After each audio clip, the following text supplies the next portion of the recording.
Excelsior! All right, everybody, it's time for part three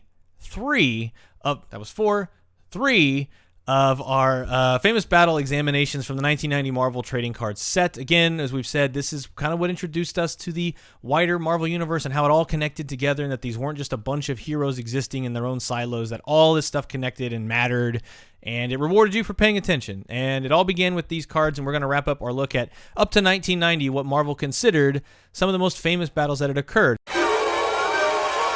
Armor Wars, yeah. One. It happens again. You didn't learn a lesson. But this, these cards. This is told a little bit in Iron Man 2, the movie. It's a bit of the plot of Iron Man 2. And also the cartoon summarizes this in a two-parter as well, for the 90s cartoon. But basically, Stark in his Silver Centurion armor that he was wearing in the 80s.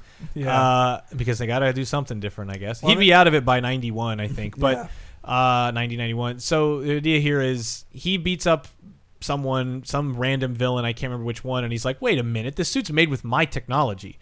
And then he realizes, is it Spy Master? It might be. Spy Master stole it. No, Spy Master. That's his thing. Spy Master's not a fighter. He's a guy who steals these group stuff. of losers. Yeah, so he ends up thinking like, and then Tony, who's already paranoid as shit about everything, is like, people are using my shit that I made to not kill people, and they're using it for evil. I have to stop everyone. So he goes kind of crazy, like flying all over, country borders, flying into Russia. Goes nuts. And Stingray is like a hero, and he's even like, nope, not even you, man. And like fights Stingray to the tears people out of suits and goes nuts. And even Mandroid. And eventually like gets most of it done. Yeah, he gets it all back. It took him a really long time, but it was a good excuse to just have Iron Man finally fight a bunch of other dudes in robot suits. Yeah. And it upped the Beetle's power. I love the Beetle. I love the Beetle design so much. It's so cool. Goofy. And even Stilt-Man got kind of a rise in power. But they brought back also Titanium Man and Mandroid armors. But I also love Mandroid and Guardsman because there's been so many super villain prisons, but my favorite is the Vault. It was the one I knew as a kid too. That's where you send people. And that they were guarded by guardsmen, who were guys in low-level Iron Man suits who would stop people. Who'd eventually, 5 of them would go rogue and start the Jury, a bunch of dudes out to hunt down Venom. Oh yeah. Ooh, so this one seemed very important to Marvel at the time, and is a very forgettable fight. That's a Mark Bagley pick, I gotta say. Though when they got leaping Wolverine, they can hide his height. Yeah. But anyway, there's a character called Bushwhacker who was killing some mutants. Wolverine didn't like that, and he was going to just kill him. And Daredevil, being the Daredevil we know and love, said, no, he has to be tried for his crimes.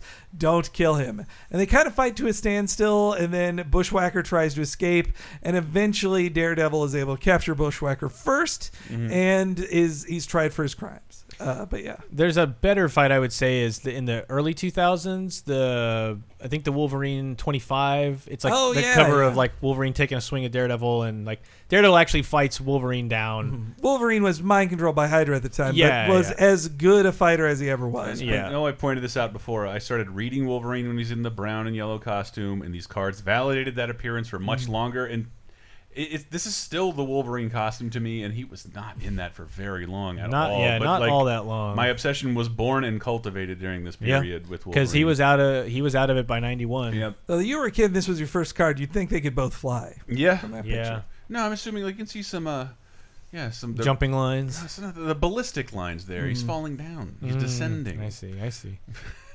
And so whack. They fought a lot of times. Punisher. All right, so this one is the exact same story as the Wolverine fight. I thought this was an earlier appearance, like the first Frank Miller drawn fight between Daredevil and Punisher, but it's not. It's just right after the Wolverine fight. Same deal. A dude, not even a villain. Slap. Dude poisons aspirin with cyanide and kills people. Punisher says, I'm going to kill him.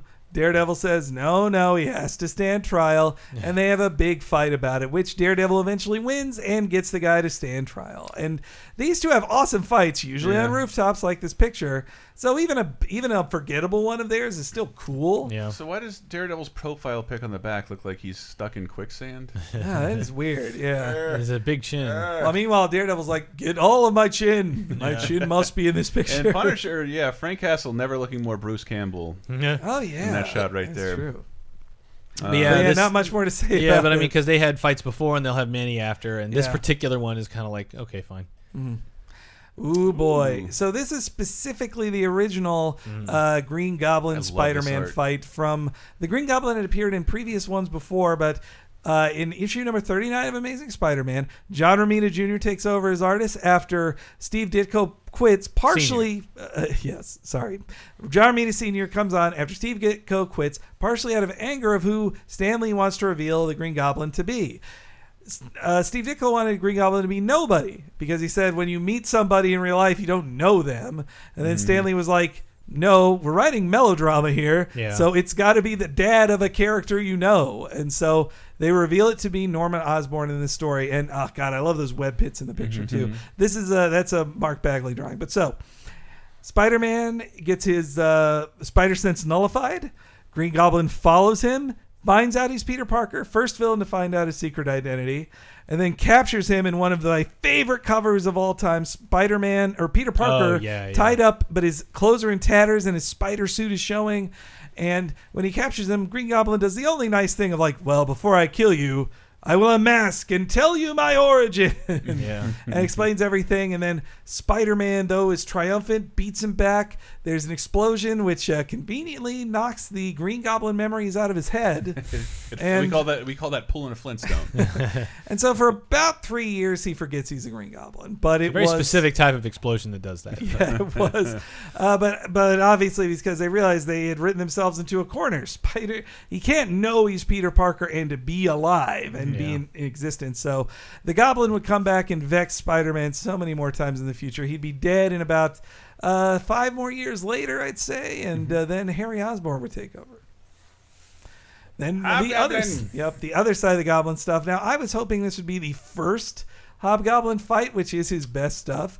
But it's actually when the second Hobgoblin had taken over and was kind of a loser, Jason McIndale. This might be the most recent battle in the entire card set. Yeah, it's also interesting to point out there was no Hobgoblin villain card in this set. Yeah. Yes, there was. I don't think there was because there was Green Goblin. There was a Green Goblin. I don't think there's Hobgoblin, and that's the reason I think that is because there's explaining who the hell Hobgoblin is a long story because there's so many misdirections about who he was, and that was the point. Is like there's a new Goblin. He's running the crime scene. He's going up against Kingpin. He's going up against all these other villains, and we don't know who he is and why he has all the exact same technology that the Green Goblin had. And so there was a new mystery for the 80s. Yeah.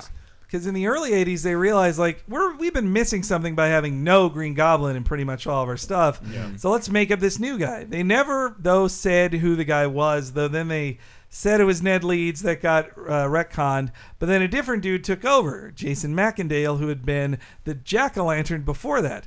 He's not as good as the original Green Hobgoblin, and he knew that. And so in this storyline, in Web of Spider-Man... I actually had these issues as a kid, now that I think about it. In Web of Spider-Man, he sells his soul to the devil to get a power boost. A specific demon who was involved in the Inferno crossover. Yes. Which was an X-Men story that was spilling over into other things. Nostra, or it's one of the names with an apostrophe in the middle of it. So. But as a kid, I knew he still wasn't Major League, because if he's doing it in Web of Spider-Man, it doesn't matter. Like...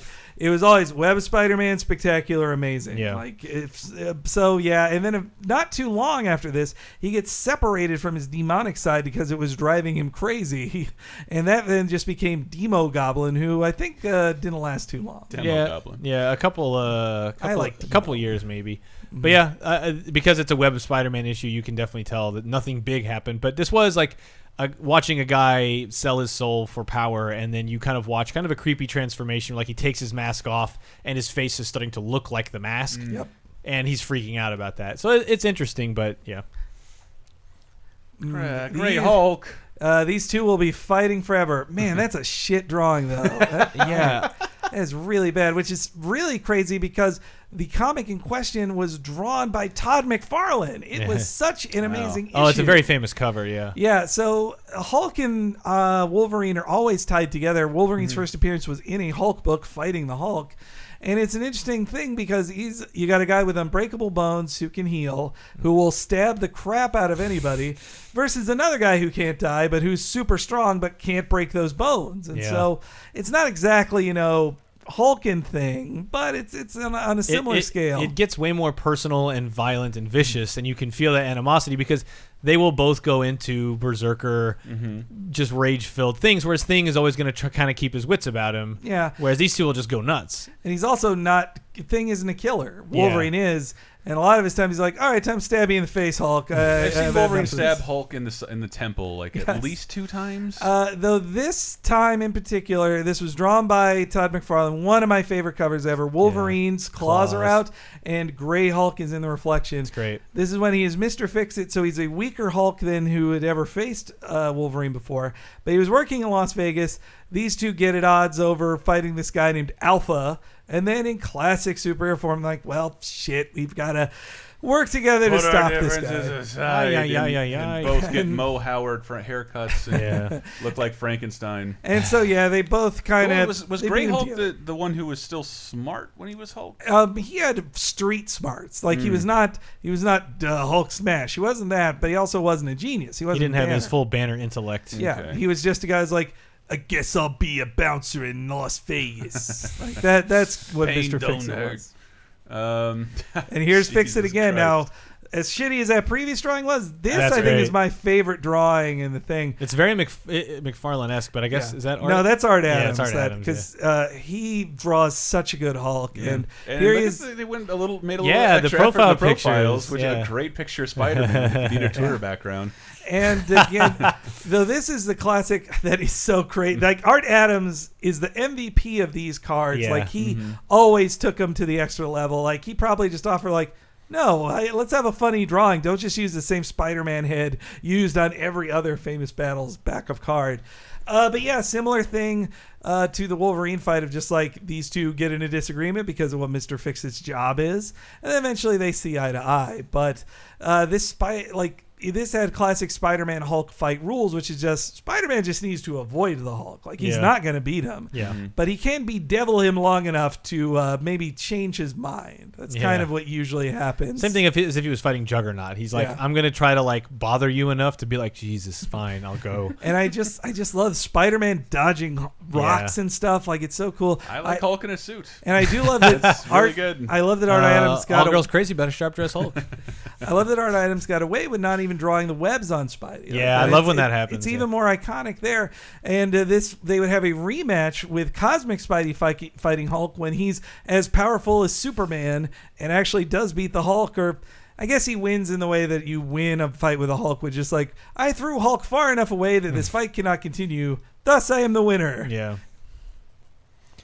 Oof. What a drawing. That's a great drawing. And this is another one. Like we kind of actually looked this one up because this is such an innocuous thing. But this is actually important to note because prior to this, the only time Cap and Wolverine had met was Secret Wars. Oh, really? And even then, they didn't interact all that much. They're just in the same place at the same time. This annual 8 in 86 is the first time they actually get in a fight. And of course, it is Wolverine's not an Avenger at this point. No, and so this is also important to remember the time period when Wolverine was beginning his ascent. Like he was super popular, but he was popular in a anti-hero, anti-establishment way, and not like the poster child John Cena way of like kids gotta like Wolverine, so he can't smoke, he can't cuss, he can't be a murderer. But at this point, Wolverine is still like this crazy short-tempered asshole who will stab everything whenever at the drop of a hat and fight in New Jersey. Yeah, and Cap is like looking for something and ends up in a hideout and sees Wolverine sneaking in. And Wolverine is there for the same reason. And Cap is like, you guys been pounding around with Magneto, who I know is a villain, and I don't like the cut of your jib. So what's up with you? Let's fight. And they get in a fight, and you get to see like really for the first time the claws hit the shield. Oh, so and, cool. Nothing. What happens, which gives way first. And there's a great quote when it's all over. I pulled this up specifically off of a WordPress blog, but it's like after they get through everything, Cap looks at him and he's just disgusted with Wolverine's behavior at the end of all this. He's like, as for you, mister, you'd better hope the X-Men never get tired of putting up with you because I guarantee the Avengers would never have you.